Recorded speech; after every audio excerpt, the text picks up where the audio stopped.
ॐ अज्ञानतिमिरान्धस्य ज्ञानाञ्जनशलाकया चक्षुरुन्मिलितं येन तस्मै श्रीगुरुवे नमः। वन्देऽहं श्रीगुरो श्रीयुतपदकमलं श्रीगुरून् वैष्णवांश्च श्रीरूपं साग्रजातं सहगण रघुनाथान्वितं तं सजीवं साद्वैतं सावधूतं परिजनसहितं कृष्ण चैतन्यदेवं श्रीराधा कृष्णपादान् सहगण ललिता श्रीविशाखान्वितांश्च तमादिदेवं करुणानिधानं तमालवर्णं सुहितावतारम् अपार संसार समुद्र सेतुं भजामहे भागवत स्वरूपम्।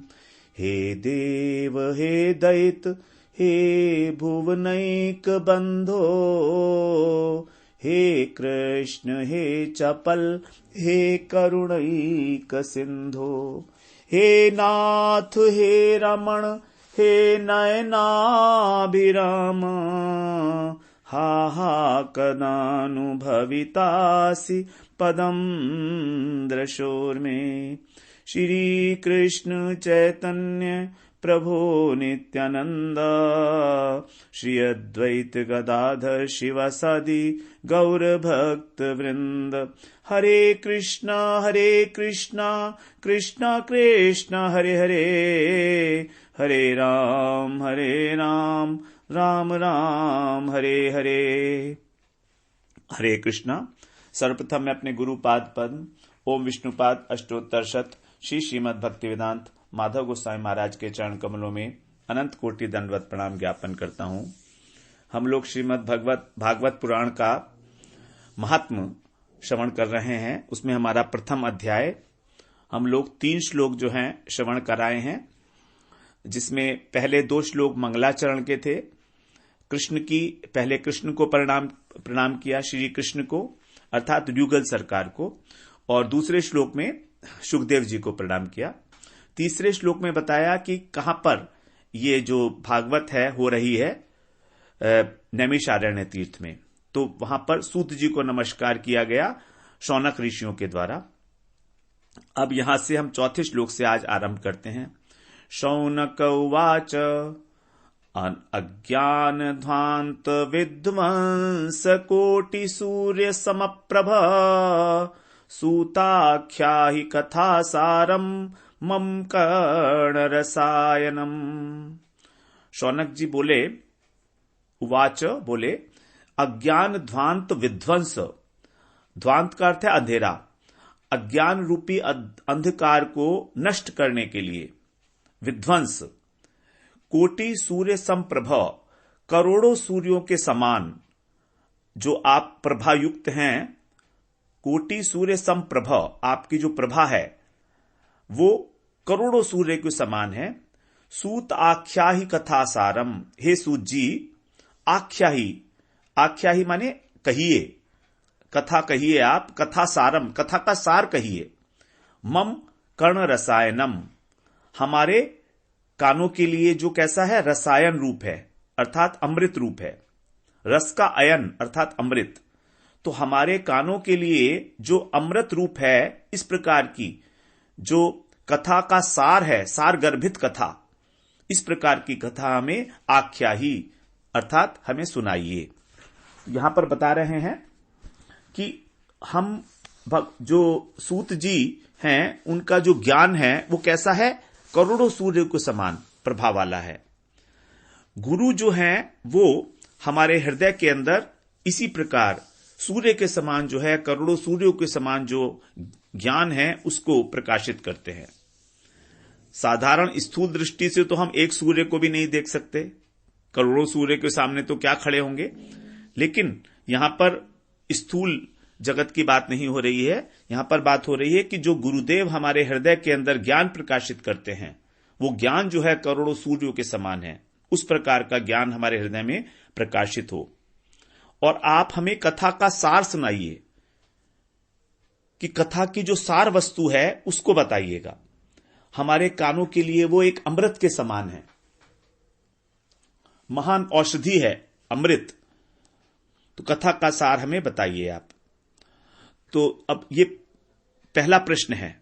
4 प्रश्न यहां पर शौनक जी जो हैं सूत जी से पूछेंगे प्रणाम करके। तो पहला प्रश्न उन्होंने पूछा, आप हमें कथा सुनाइए। कथा का मतलब है कथ्यते केन प्रकारेण, किस प्रकार से, मतलब कहने का जो प्रकार है उसका नाम है कथा। जैसे यथा होता है, यथा का मतलब होता है येन प्रकारेण, जिस प्रकार। तथा का मतलब तेन प्रकारेण, उस प्रकार। कथा का मतलब है केन प्रकारेण, किस प्रकार। अर्थात जो कहने का प्रकार है, किस प्रकार से कथा कही जाएगी, इसको कहा जाता है कथा। 5वें श्लोक में कह रहे हैं शौनक जी, भक्ति ज्ञान विरागाप्तो विवेको वर्धते महान माया मोह निरासश्च वैष्णवै क्रियते कथम। भक्ति ज्ञान विराग, विरागाप्तो, भक्ति ज्ञान और विराग मतलब वैराग्य। तो भक्ति ज्ञान और वैराग्य, आप्त माने प्राप्त करना, इनसे जो प्राप्त होता है उस प्रकार का जो विवेको वर्धते महान, जो महान विवेक की वृद्धि करने वाला है। तो हमारे विवेक की वृद्धि कैसे होगी? भक्ति ज्ञान और वैराग्य, इन तीनों के द्वारा। तो भक्ति ज्ञान विरागाप्तो विवेको वर्धते महान, किस प्रकार से इसकी वृद्धि होती है? माया मोह निरासश्च वैष्णवै क्रियते कथम। वैष्णवै माने जो वैष्णव लोग हैं वे, कथम माने किस प्रकार से, क्रियते माने करते हैं। क्या करते हैं? माया मोह निरासश्च, माया रूपी मोह का निराकरण। अर्थात वैष्णव लोग इस माया रूपी मोह से अपना जो निराकरण है वो कैसे करते हैं, माया को किस प्रकार से समाप्त करते हैं। तो 2 बातें यहां पर पूछी गई कि हमारी विवेक की वृद्धि कैसे होगी, और वो विवेक कैसे प्राप्त होता है? भक्ति ज्ञान और वैराग्य के द्वारा। किस प्रकार बढ़ेगा वो हमारा विवेक? अर्थात हमें भक्ति ज्ञान और वैराग्य से युक्त भक्ति की कथा आप सुनाइए हमें। तो जो भी हमारे अंदर बुद्धि होती है उसके अंदर एक शक्ति है, विवेक शक्ति, निर्णय करने की शक्ति कि क्या ठीक है और क्या नहीं ठीक है। लेकिन जो महान विवेक है वो तभी बनेगा जब हमारा जो भक्ति ज्ञान और वैराग्य से संयुक्त होगा। यहां पर केवल भक्ति नहीं कहा, ज्ञान और वैराग्य से युक्त भक्ति की बात की गई। और किस प्रकार से इस विवेक को पाकर जो वैष्णव जन हैं वो माया से अपना पीछा छुड़ाते हैं, क्योंकि मोह जो है वही संसार का बंधन है वास्तव में। ये दूसरा प्रश्न हो गया। तीसरा प्रश्न पूछ रहे हैं, इह घोरे कलौ प्रायो जीवश्चासुरतां गतः क्लेशाक्रांतस्य तस्यैव शोधने किं परायणम्। यह घोरे कलौ, यह माने इस, जो इस समय में चल रहा है घोर कलयुग में, जो हमारा घोर कलिकाल चल रहा है, घोर कलयुग में प्रायो माने प्राय है, अधिकांशतः जीव आसुरताम गतः, आसुरी स्वभाव के हो गए हैं। गतः माने हो गए हैं। जीवश्च, जीव प्राय आसुरिक स्वभाव के हो गए हैं। हम लोगों ने गीता में श्रवण किया है कि जो राजसिक और तामसिक स्वभाव है उन दोनों का मिश्रण ही आसुरी वृत्ति होती है। 16वें अध्याय में भगवान ने आसुर स्वभाव का बड़ा विस्तृत रूप से वर्णन किया था वहां पर। तो इस कलयुग में प्रायः जो जीव हैं, प्राणी हैं, यहां पर जीव का अर्थ मनुष्य लेना होगा। तो जो भी प्राणी हैं वो सब वो हैं आसुरी स्वभाव के हो गए हैं। क्लेशाक्रांतस्य तस्यैव, और अनेक प्रकार के क्लेश से आक्रांत हैं, मतलब कष्ट पा रहे हैं। तस्यैव शोधने किम परायणम, तस्यैव माने उनको ही शोधन करने के लिए किम परायणम, क्या उपाय है? किम माने क्या, परायण माने श्रेष्ठ साधन, श्रेष्ठ अयन। तो अनेक प्रकार के जो क्लेशों से दुखी जीव हैं उनको शुद्ध करने का, उनकी शुद्धिकरण का क्या उपाय है यहां पर? तो जन्म से जो है जीव, जो ब्राह्मण हैं वो भी जो है, उनको भी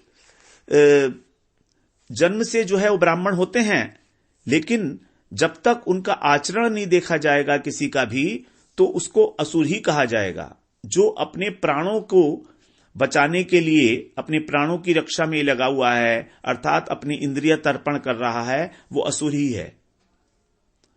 दो प्रकार के जो विभाग बताए गए, देवता और राक्षस। तो देवता तो हैं अदिति के पुत्र, और जो दैत्य हैं वो हैं दिति के पुत्र, और दनु से जो पैदा हुए थे वो हुए हैं दानव। तो ये सब कश्यप ऋषि की संतान है, तीन, देवता, दैत्य और दानव। दिति के पुत्र हैं दैत्य, अदिति के पुत्र हैं देवता, और जो दनु से उत्पन्न हुए उनको दानव कहा गया। तो इस प्रकार से जो चरित्र है कलयुग के अंदर प्रायः लोगों का असुर है। जन्म से कोई असुर नहीं होता है। रावण कितने बड़े उच्च कुल का था, 4 वेदों को जानता था, सभी शास्त्रों को जानता था, 10 मुखों से एक साथ बोल सकता था, 4 वेद और 6 शास्त्र। उसकी वंश परंपरा भी खराब नहीं थी, बुद्धिमान भी था वो, लेकिन आचरण से वो राक्षस प्रवृत्ति का था। ऋषियों को मारता था, परेशान करता था, टैक्स मांगता था उनसे। तुम अगर हमको कुछ दोगे नहीं तो हम तुम्हारा रक्त निकाल लेंगे, इस प्रकार। तो जन्म कितना ही उच्च क्यों न हो, यदि चरित्र खराब है तो उसको हम असुर ही कहेंगे। और कलयुग में तो असुरों का ही प्राय है साम्राज्य है। सभी लोग कहीं ना कहीं आसुरिक वृत्ति से आक्रांत हैं, इसीलिए उनको क्लेश मिल रहा है। तो यहां पर जो शौनक जी का प्रश्न है वो जन कल्याण के लिए है कि किस प्रकार से जीव मात्र का कल्याण हो इस जगत में। तो ये हमारा तीसरा प्रश्न हो गया। अब चौथा प्रश्न पूछ रहे हैं 7वें श्लोक में, श्रेयसाम यदवच्छ्रेयः पावनानां च पावनम कृष्ण प्राप्तिकरम शाश्वत साधनम तत्वदाधुना। सूत जी, आप हमें ऐसा कोई शाश्वत साधन बताइए। शाश्वत साधनम मतलब जो नित्य साधन हो, ऐसा नहीं हो कि जो अभी के लिए वैलिड हो। It should be valid for all time to come. शाश्वत मतलब जो समय की सीमा से बाहर है, ऐसा कोई साधन बताइए जो सबसे अधिक कल्याणकारी हो। श्रेयस, श्रेयस का मतलब कल्याण, कल्याण करता हो सबसे अधिक। और पावना नाम च पावनम, और पवित्रों को भी पवित्र करने वाला हो, अर्थात अत्यंत पवित्र हो। और कृष्ण प्राप्ति करम, और कृष्ण की प्राप्ति करा दे। तो साधन भी ऐसा हो जो सबसे अधिक कल्याणकारी हो, सबसे अधिक पवित्र हो, और पवित्रों को भी पवित्र करने वाला, और कृष्ण की प्राप्ति कराने वाला। ये इस प्रकार का हमें आप साधन बताइएगा। जगत में 2 प्रकार के मार्ग हैं, श्रेय मार्ग और प्रेय मार्ग। श्रेय का मतलब है आत्मा का कल्याण, और प्रेय का मतलब है जो चीज अच्छी लगती है, भले ही चाहे वो हमारे को नुकसान दे। जैसे मिठाई प्रिय होती है, लेकिन श्रेय नहीं है ये। अगर डायबिटीज है तो मिठाई श्रेय नहीं कह सकती, प्रेय कहा जाएगा। तो जो संसार में फंसाने वाली वस्तु है, जो फंसाने वाला मार्ग है, उसको कहेंगे प्रेय मार्ग। तो श्रेय वस्तु जो है प्रिय हो, ये जरूरी नहीं है। जैसे भगवान का भजन है तो कल्याण ही करेगा वो तो हमेशा, लेकिन प्रिय भी हो ये सबके लिए आवश्यक नहीं है। ऐसे बहुत से लोग हैं जो भगवान का भजन नहीं करते, अच्छा नहीं मानते। किसको अध्ययन करना अच्छा लगता है? बहुत कम लोग हैं ऐसे जो अध्ययन करने में रुचि लेते हैं। तो शौनक जी कह रहे हैं कि देखिए, प्रेय मार्ग को हम अपनाना नहीं चाहते, हमें प्रेयस नहीं चाहिए, हमें श्रेयस चाहिए। और रास्ता वो बताएं जो हमें साक्षात कृष्ण की प्राप्ति कराने वाला हो। बड़ा इंपॉर्टेंट प्रश्न है ये तीसरा प्रश्न। अब जो चौथा प्रश्न है वो पूछ रहे हैं, चौथा प्रश्न था ये, तीसरा प्रश्न तो पहले हो गया था, चौथा प्रश्न था ये वाला। तो 4 प्रश्न ही पूछे। इसके बाद अब कह रहे हैं 8वें श्लोक में, चिंतामणिर्लोक सुखम सुरद्रु स्वर्ग संपदम प्रयच्छति गुरु प्रीतो वैकुंठम योगी दुर्लभम। चिंतामणि लोक सुखम, चिंतामणि जो है वो केवल इस लोक में ही सुखदायक है। चिंतामणि एक प्रकार का मणि है जिससे कुछ भी चीज मांगोगे आप तो मिल जाएगी, लौकिक वस्तु तो वो मिल जाती है। तो कह रहे हैं चिंतामणि इस लोक में तो सुखदायक है। और सुरद्रु स्वर्ग संपदम, सुरद्रु, द्रु का मतलब वृक्ष, तो जो कल्प वृक्ष है वो अधिक से अधिक स्वर्ग की संपदा दे सकता है। तो चिंतामणि इस संसार की वस्तु दे सकती है, कल्प वृक्ष अधिक से अधिक स्वर्गलोक की प्राप्ति करा सकता है। प्रयच्छति गुरु प्रीतो वैकुंठम योगी दुर्लभम, लेकिन जब गुरुदेव हैं यदि वो प्रसन्न हो जाएं, प्रीति प्रीति प्रीति माने प्रसन्न होना, तो यदि गुरुदेव प्रसन्न हो जाएं तो वो क्या कर सकते हैं, वैकुंठ, वैकुंठ की भी प्राप्ति करा सकते हैं, जो योगी दुर्लभम, योगी लोगों के लिए भी अत्यंत दुर्लभ है। तो यहां पर गुरु की महिमा का वर्णन किया गया है कि किस प्रकार जो गुरु हैं हमारे वो हमको साक्षात वैकुंठ धाम की अर्थात भगवान की प्राप्ति करा सकते हैं। साधु प्रसन्नम वैकुंठ दानम, अगर साधु प्रसन्न हो जाएं तो वैकुंठ का दान दे सकते हैं, वैकुंठ पद की प्राप्ति करा सकते हैं।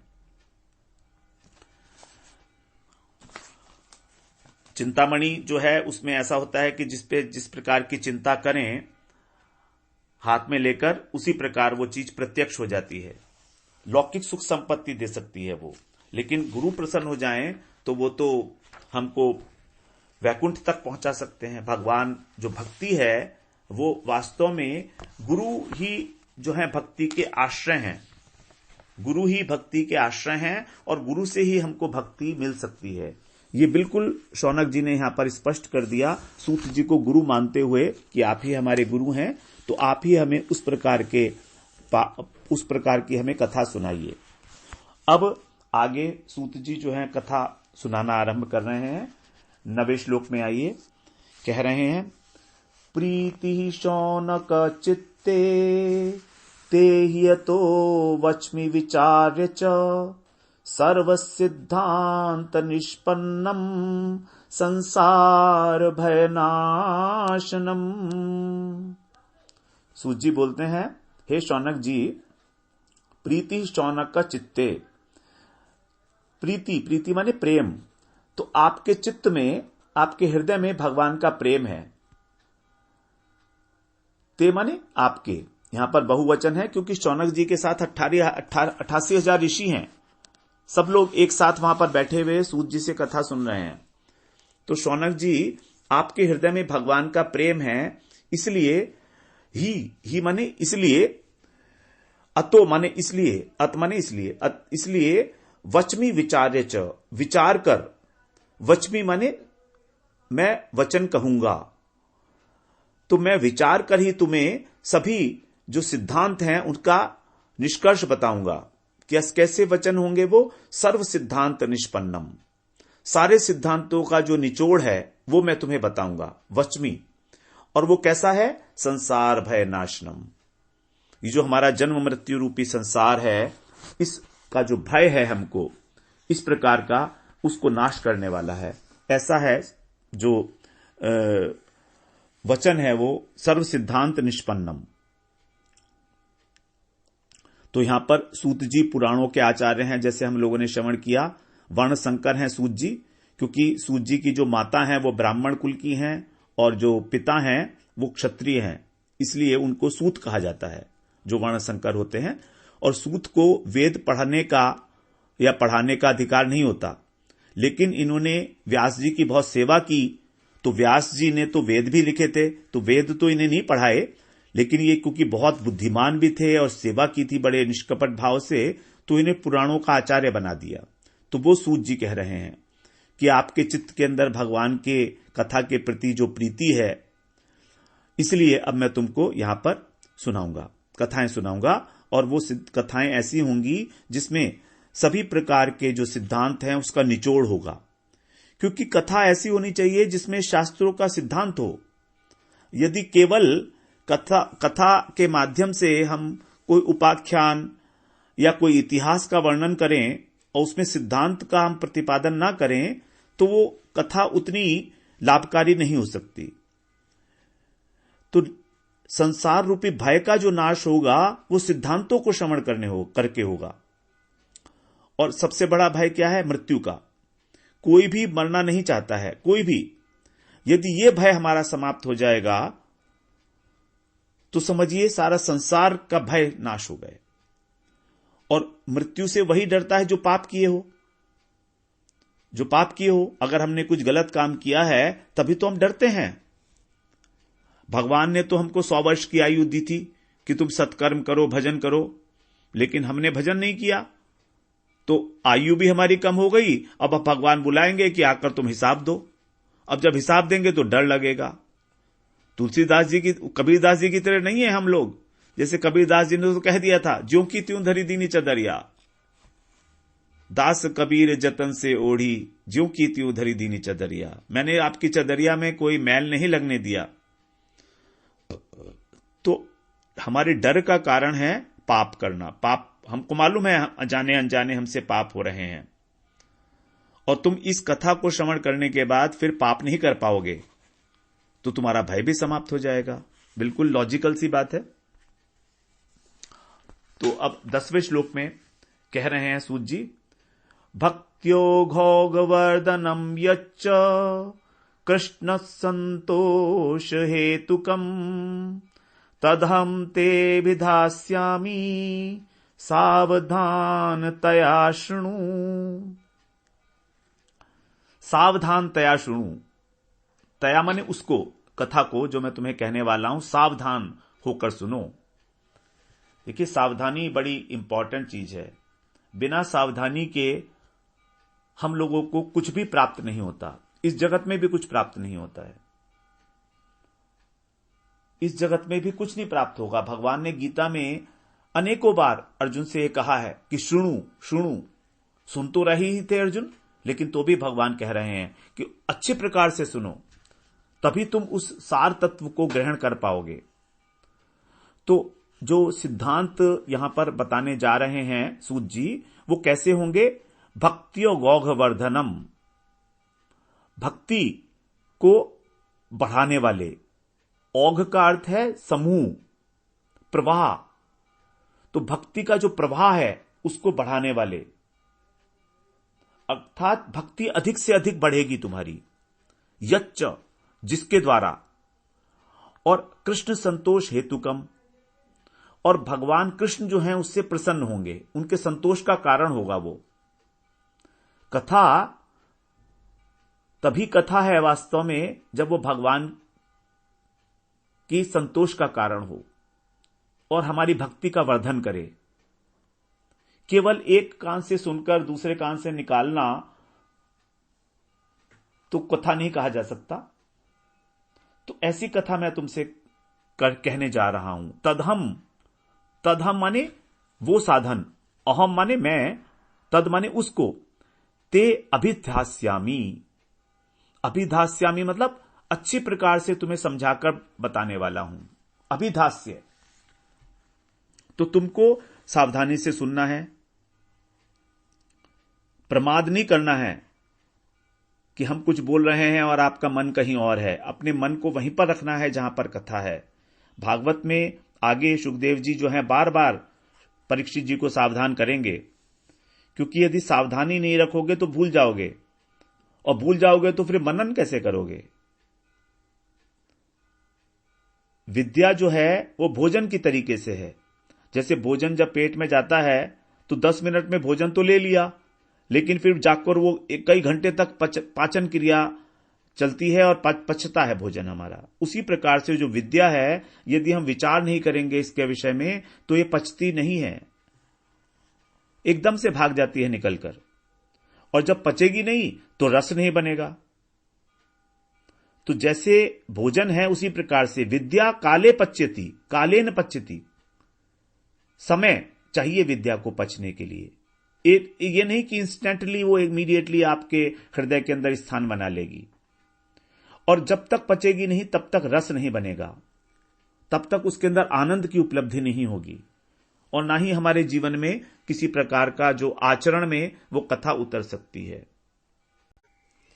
11वें श्लोक में कह रहे हैं सूत जी, काल व्याल मुख ग्रास त्रास निर्णाश हेतवे श्रीमद् भागवतम शास्त्रम कलौ कीरेण भाषितम। काल व्याल मुख ग्रास त्रास निर्णाश हेतवे कलौ कीरेण। कीरेण का मतलब है यहां पर कीर का मतलब होता है तोता। तो यहां पर सुखदेव जी के लिए कीरेण शब्द आया है। तो सुखदेव जी ने कलौ माने कलयुग में जीवों के काल रूपी सर्प के मुख का ग्रास, काल व्याल, व्याल का मतलब सर्प, तो काल रूपी सर्प का जो मुख है उसका ग्रास होने के कारण जो त्रास है, त्रास का मतलब कष्ट, उस कष्ट का नाश करने के लिए, निर्नाश, अच्छे प्रकार से आत्यंतिक नाश करने के लिए श्रीमद् भागवतम शास्त्रम भाषितम, श्रीमद् भागवत शास्त्र का प्रवचन दिया, कहा। तो काल रूपी ग्रास के कष्ट को नष्ट करने के लिए सुखदेव जी ने इस कलयुग के अंदर श्रीमद् भागवत शास्त्र सुनाया, कहा, भाषितम। जो अजगर है इससे तुलना दी गई है इस काल की। जैसे अजगर जीवित ही मनुष्य को निगल जाता है, उसी प्रकार से जो समय है, जो काल है, वो सबको निगल रहा है। सभी प्राणी इस काल रूपी अजगर के ग्रास हैं, फिर भी कभी काल की भूख नहीं मिटी। जैसे अग्नि है, उसका एक नाम है अनल। अनल का मतलब है न अलम इति अनल, पर्याप्त कुछ नहीं है। अलम का मतलब होता है पर्याप्त। तो जहां पर पर्याप्ति नहीं है वहां पर तो अग्नि का कभी अलम नहीं होता। लकड़ी लगाते जाओ खाती जाएगी, कभी ऐसा नहीं होगा कि उसकी आग बुझ जाए, उसकी प्यास बुझ जाए। तो जितने भी जीव हैं इस जगत के अंदर वो सभी इस काल रूपी अजगर से त्रस्त हैं, दुखी हैं। अब जैसे ही जन्म लिया हम लोग इस काल के मुख में आ गए। अभी उस अजगर ने अपना मुंह खोला हुआ है, मुंह बंद नहीं किया। अब मुंह के अंदर हैं, इसलिए दुखी हैं। जैसे ही वो मुंह बंद करेगा वैसे ही हमारी जो शरीर है इसकी मृत्यु हो जाती है। तो ये जो दुख है इस समय के अंदर, काल के अंदर मुख का ग्रास बनकर रहने में जो दुख है, इसका समूल नाश करने के लिए निर्नाश हेतवे श्रीमद् भागवत जो है वही एकमात्र साधन है। जो भागवत का अध्ययन करता है, जो उसको पढ़ता है, जो उसका पाठ करता है, उसे मृत्यु से डर नहीं लगता है। कीरेण भाषितम, कीर का मतलब होता है तोता। तो जैसा उन्होंने व्यास जी से अध्ययन किया एज इट इज उसको दे दिया हमको, क्योंकि व्यास जी से अध्ययन किया है सुखदेव जी ने। तो कीर का तोता क्या होता है, जो उसको रटाया जाता है वही रटता है। तो उसी प्रकार से हमको ये जो भागवत है ये कीरेण भाषितम है। अब 12वें श्लोक में कह रहे हैं, एतस्माद् परम किंचन मनः शुद्धयै न विद्यते जन्मांतरे भवेत् पुण्यम तदा भागवतम लभेत। एतस्माद् परम किंचन, मनः शुद्धे, मन की शुद्धि के लिए इससे बढ़कर परम माने बढ़कर, एतत् इससे बढ़कर, एतस्मात् इससे बढ़कर, न विद्यते कोई और साधन नहीं है। मन की शुद्धि के लिए भागवत का अध्ययन करने के अतिरिक्त कोई और साधन नहीं है। जन्मांतरे, अनेक जन्मों के बाद, जन्म जन्म के बाद जब भवेत पुण्यम, बहुत सारे पुण्य उदय होते हैं, भवेत माने होना, तदा भागवतम लभेत, तब श्रीमद् भागवत की प्राप्ति होती है, अर्थात उसको श्रवण करने का अवसर मिलता है। श्रीमद् भागवत की महिमा बता रहे हैं। एक तो इसके अतिरिक्त और कुछ है ही नहीं। जन्म जन्मांतर के पुण्य इकट्ठे होते हैं जब, तब कहीं संयोग से श्रीमद् भागवत को श्रवण करने का अवसर मिलता है।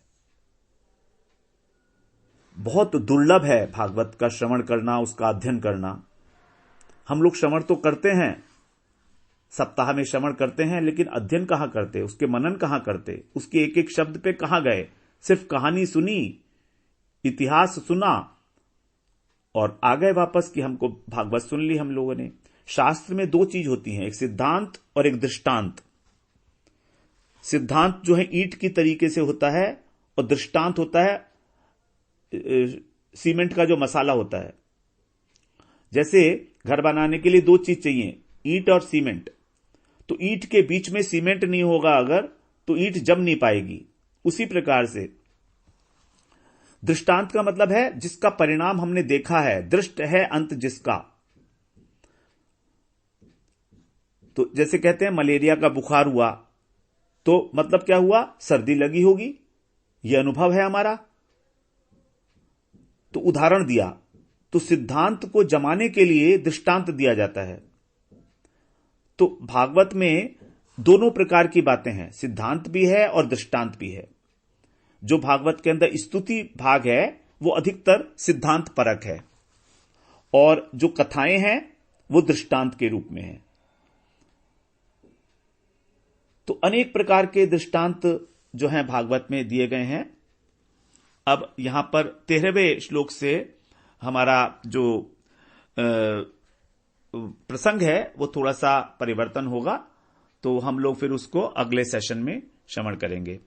वांछा कल्पतरुभ्यश्च कृपा सिंधुभ्येव च पतितानां पावनेभ्यो वैष्णवेभ्यो नमो नमः।